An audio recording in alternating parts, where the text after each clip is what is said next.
Okay, so I'm going to be acting like the clinician. Kaitlyn's going to be acting like my patient. So I'm just going to go through some history questions. First, Kaitlyn, I'm going to ask you, what was your mechanism of injury? How did it occur? I took the soccer ball just straight to my face. I'm going to list off some symptoms. Just tell me yes or no after each of them. Headache? Yes. Coordination difficulty? No. Confusion? No. Nausea or vomiting? A little bit. Okay. Dizziness? A little bit.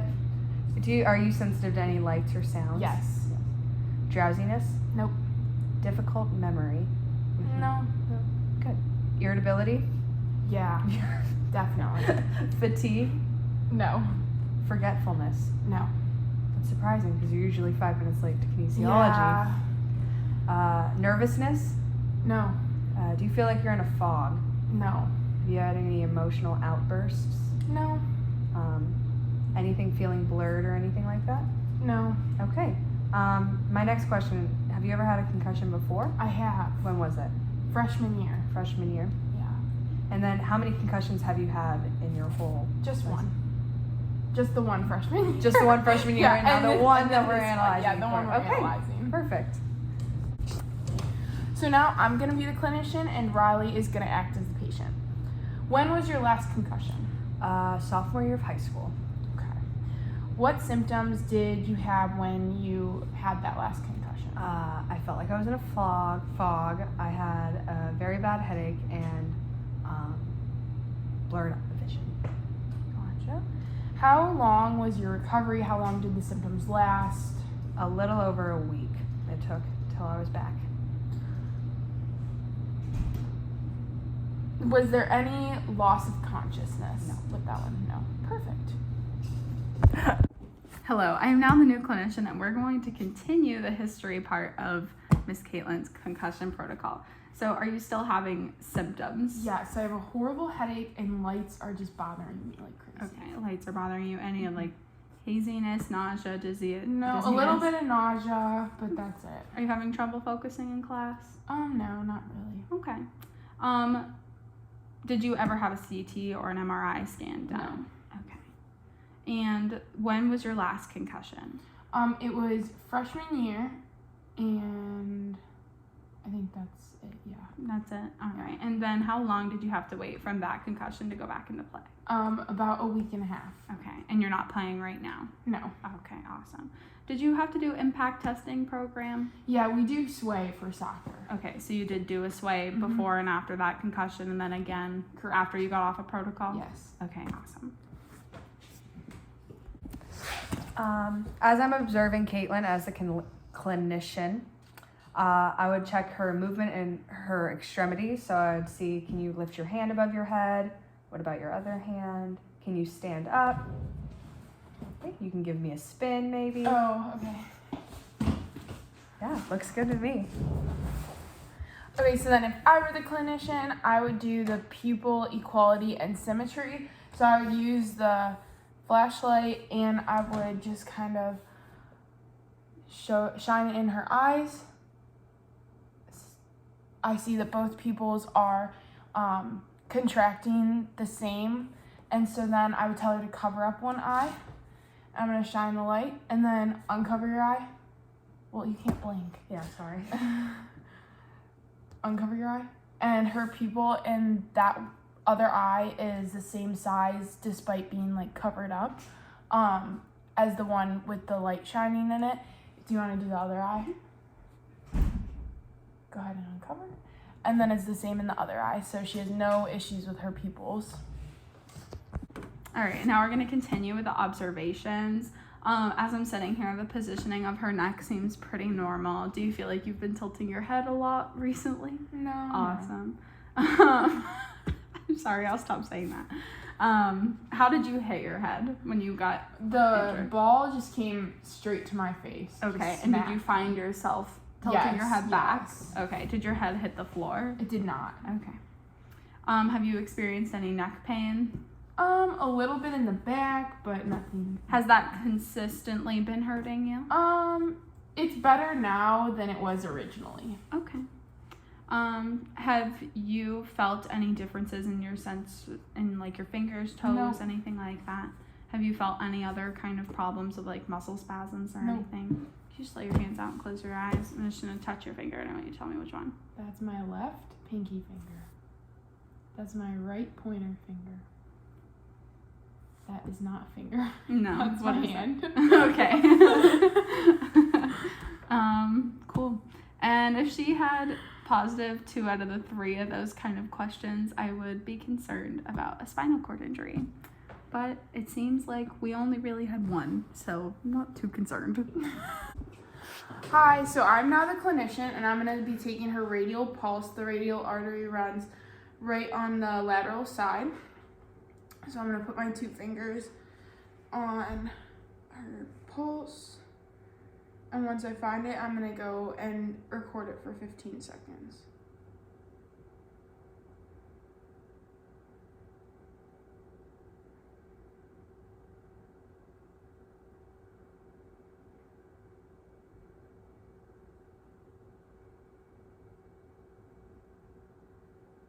So I got 18 beats, and then I'm gonna multiply that by 4, but I'm not a math genius, so I'm using a calculator.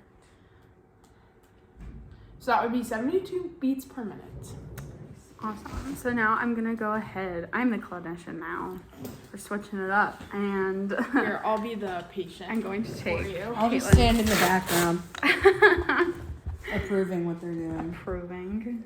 Okay, and now I'm going to take Miss Kaitlyn's blood pressure to heal. Okay. Sorry, I sure did. Anyway, this thing always comes apart on me, but it works. Okay, making sure this all gets lined up. This cut can be odd. Alrighty. So, if you want to move up a little bit more, just so I can get her arm kind of nice and relaxed, making sure that she's not contracting or moving. Oh boy. Are you ready, Miss Kaitlyn? I am. All right, mine doesn't have a pediatric side, so I know that it's on the right side. And I'm just gonna stick that under here. Oh, try not to crush things.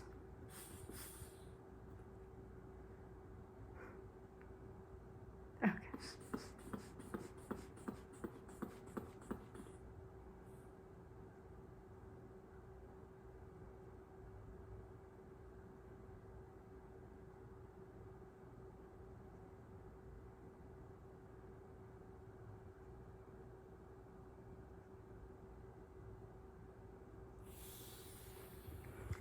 I got 116/72, so it's looking pretty normal. Can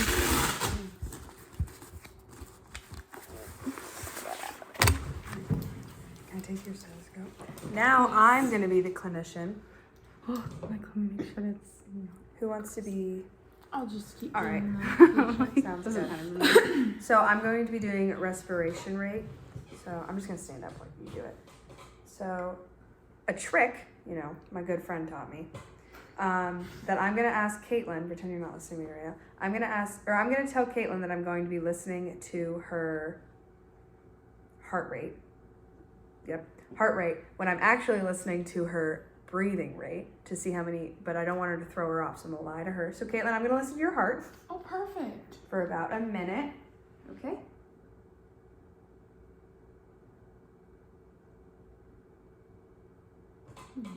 So instead of like listening for breaths, she's just feeling her chest.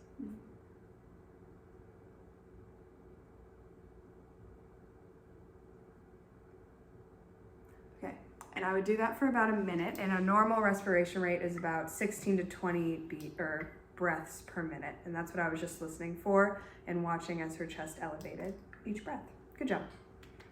Who's next? Pupils. Yes. Oh yeah, pupil dilation. So very much similar to the the pupil equality and symmetry. Sorry, I couldn't think of the name. You're gonna do the same thing with the light. That was really bright. And you're gonna put the light coming into her eyes, seeing if the pupils contract the way that they should, and then dilate when the light is pulled away. You could do that like twice for each eye. So here we go on the next eye. And then I'm gonna have you cover up one eye again. And you're gonna do the same thing, but then take your hand off your eye. And she has the same size pupil in both eyes, so that means that she's normal. And then we're gonna try the other side. Go ahead and uncover. Same thing. So looks like her pupil contraction and dilation is normal. Okay, and now I'm going to look at Kaitlyn's skin, kind of temperature, color. Whenever I'm taking temperatures, I always like to use this part of my arm, but this side of my hand is also comfortable. So I'm just kind of feeling her forehead. She doesn't feel cold and she doesn't feel hot. So she's warm, she's not sweating, her skin is dry, and she's a nice pink hue. She's not gray or blue, so no, she's good. So now we are going to go over cerebral functions. We're all going to be rotating as the clinician kind of throughout this, so keep up. Kidding. Keep up. Just kidding. So I'll go first with judgment. So Kaitlyn can be my patient for this one. Can you spell the word world backwards for me? DLROW. Nice. And then I could also ask Kaitlyn some other questions. I'm not going to do it right now, but ask her if she can count back from 100 by 7s or 20 by 3 and other like brain tweezer questions like that. So then I'm going to be the clinician and Liz is going to be my patient. And I just want to know, like, what's the date today? It's Valentine's Day. So the 14th of February. Beautiful. Do you know, like, roughly what time it is? It's like 5 o'clock. Okay. And then do you know where we are right now? We're in the MAC of Mercyhurst University. Perfect. So she got everything correct. So that means that her orientation of the current moment is good. Okay. I'm now the clinician, and I'm going to ask Miss Kaitlyn here to remember these 3 words, okay? Mm-hmm. Dog, ball, and chair. And then throughout the rest of this part of the observation, I will keep randomly asking her what those words were to test her memory. But also this test her memory, do you remember what event or what sport you were playing? Yeah, I was playing soccer, and I was the goalie. Okay, you were the goalie. Do you remember around like what the score was? It was like 2-0. We were winning, pretty tight game. Okay, and who scored last before you got injured? I mean, we did because we were winning 2-0, but... Okay, I don't do sports. Do you remember what is it here? Quarters? What quarter? Halves. What half? Okay, what half? We were in the second half. Okay, and there's like other memory questions that I could probably ask her about the event, but she seemed to be pretty able to answer those questions, so I don't have any problem with her intrograde amnesia at the moment. Okay. Next, I would be, we've been talking to Kaitlyn, if she's the patient, I would be checking her emotional state, how her mood fluctuates. I'd also ask Kaitlyn how you feel right now. I feel great. You feel great? Yeah. Okay. I would also like to ask if Kaitlyn came with a parent or maybe a roommate or something, if her mood has changed since the time she was injured until now, if she's had any emotional outbursts or anything like that, just to kind of get a grasp of how she's been feeling. What were those 3 words? Dog, ball, chair. Okay. And then I would ask Liz, since she's my patient, if she had lost any consciousness between the event and now. But like not at the event? No, at the event or after the event. At the event, I think I lost consciousness for like 2 seconds. But I like woke right back up, and not since. Okay. Yeah. And then for her speech, because throughout this process, she's both of the patients have kind of been answering questions comprehensively, cohesively, and their speech hasn't been slurred. I'm gonna go ahead and say that is fine, and it all makes sense. They weren't speaking gibberish, so their speech looks good. What were those 3 words? Dog, ball, chair. Memory's good. Hello, so I am now going to be the clinician, and Liz is going to be my patient. So we're going to start with the olfactory nerve, which is smell. So this is what she's going to smell, so she can't see it. And then I'm going to open it so that she can take a little sniff. Can you smell it? Smells like afternoon apple picking. Perfect. Okay. She got it right. So the second one is optic, which is peripheral vision. So I'm gonna have Rylee stand in front of Liz, and then I'm gonna put my fingers like shoulder width apart basically, and she's gonna tell me when she can see my fingers. Riley's making sure that her eyes stay forward and isn't looking for like my fingers to the side. So are you ready? Yep.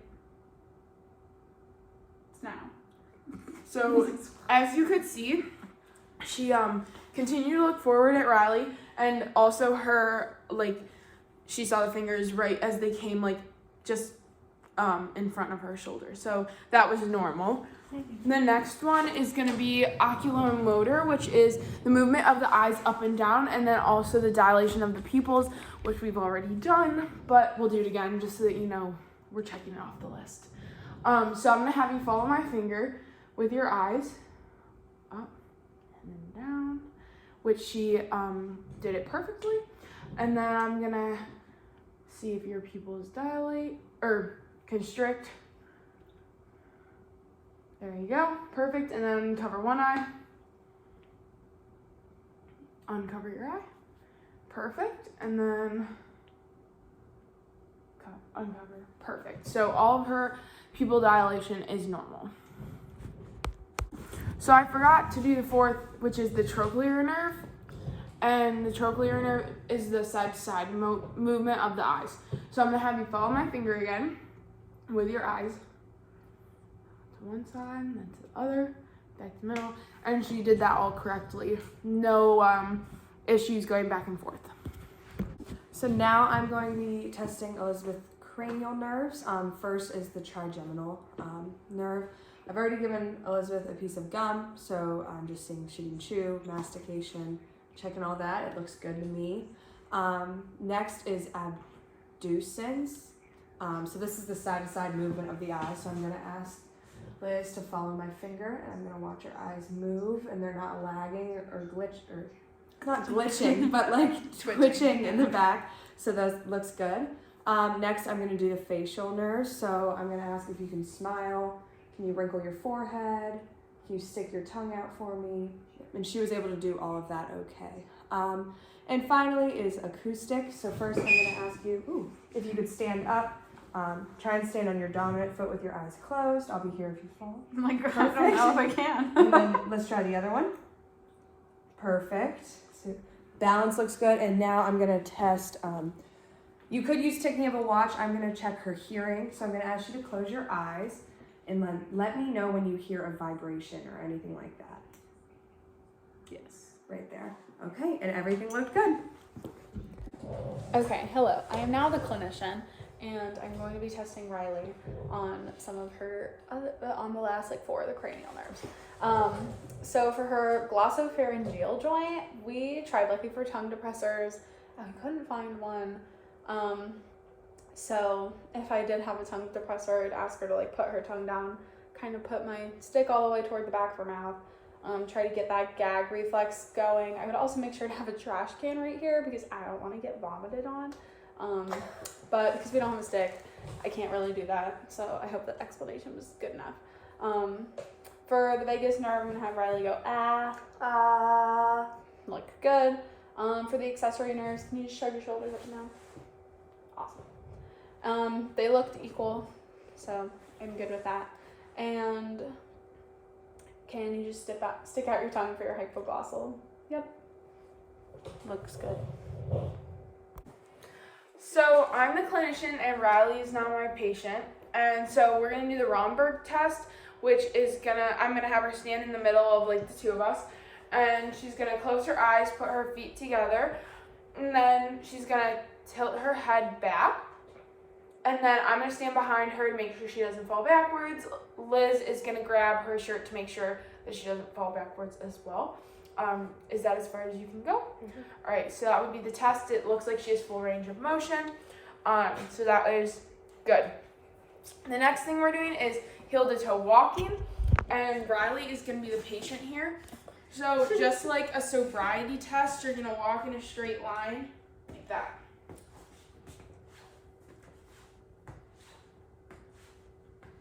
Nice. So she is fully capable of doing that, so she looks good. Okay. Hello, I'm now the clinician, and Rylee is still my patient. So, for this next part, I'm going to ask Rylee to stand with her eyes closed and put your arms all the way out. To the side, sorry. All the way out to the side, and I want you to touch one at a time your finger to the tip of your nose. Okay, awesome.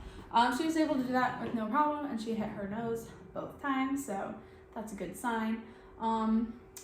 And now, oh great. Oh, we're switching switching from the side, sorry. I just had to think. So you're gonna stare directly at me and don't take your eyes away. I'm gonna move my finger and I want you to touch your finger to mine.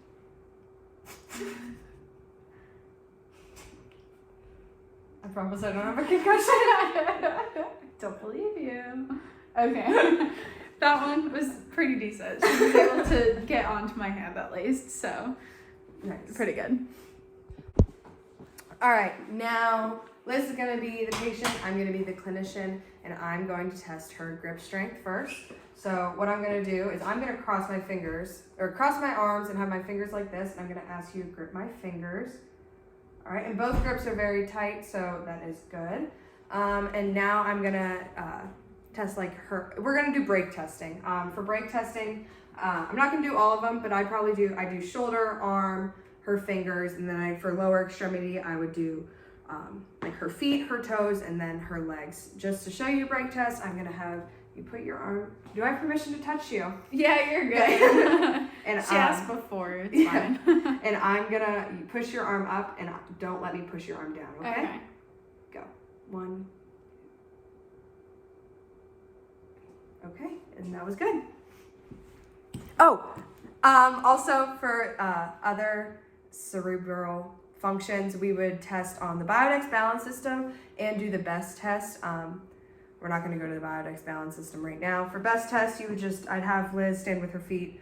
I'm not going to have you do it. Stand with her feet together, eyes closed, and I'd watch how much she swayed. Yep.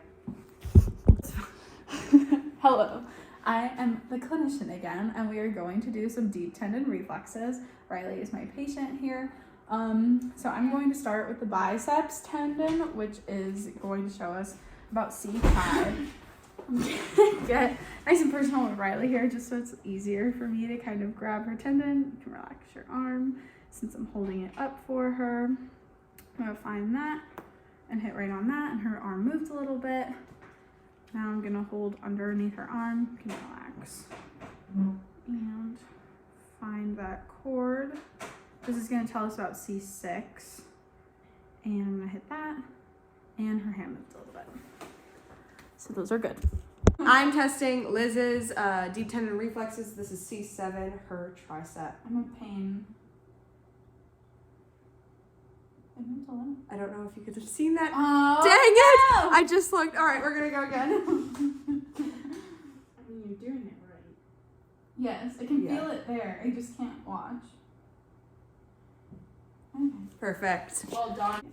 Just to get the good angle, now I'm going to do Liz's L4. It's her infrapatellar for her deep tendon reflexes. So you can see she has to cover her eyes because she I'm the psychs worst herself out. patient Get ever. it? All right. And then if you could tell, her right leg moved. Fine, but it stays. So now I am the clinician, and I'm gonna do the Achilles tendon reflex. So I'm gonna she's gonna start on her stomach, and I'm gonna locate the tendon, which is right here. And I'm just gonna hold her ankle. And I don't know if you saw, but she definitely flexed her foot, or plantar flexed her foot. I can do it again. And the foot comes towards me. The next thing I'm gonna do is the Babinski test, which I'm gonna use this end of the tool, hammer. What do you call this? You're good. All right, bet. And so then I'm gonna drag it on the bottom of her foot in kind of like a squiggly motion, going laterally and then medially, and her toes should curl if the reflex is normal. So